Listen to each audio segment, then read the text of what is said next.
Hey buddies, today we'll be doing a question from chapter 3, Motion in a Straight Line. The displacement time graphs of two moving particles makes an angle 30 degree and 45 degree with x-axis. The ratio of two velocities is option A √3:1, option B 1:1, option C 1:2 and option D 1:3. Let's take this as a velocity of the first body and this as a velocity of the second body. Now this is a displacement time graph and the slope of the displacement time graph will give us velocity. Okay, displacement time graph or VT graph. Slope of VT graph will give us velocity. So let's write that first.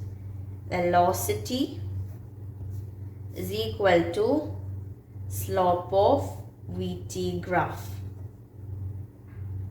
So here we are required to find the ratio of the two velocities. Ratio of two velocities. That is what we have to find. This is the velocity of body 1. This is the velocity of body 2. So V1 will be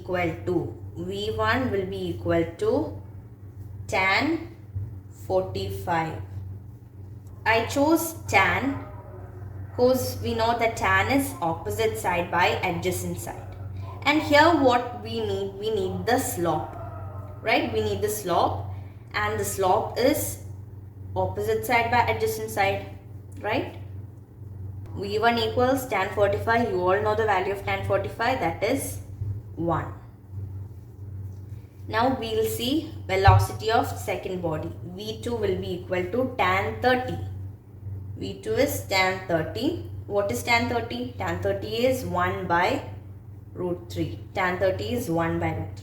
Now what we have to find? We have to find the ratio of the two velocities. So what should we do? V1 by V2. That's all. V1 by V2, that is 1 by √3. That will be equal to 1 into √3 by 1.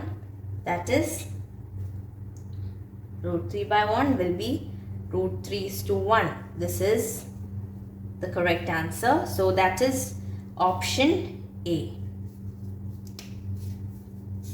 Option A is our answer. Thank you.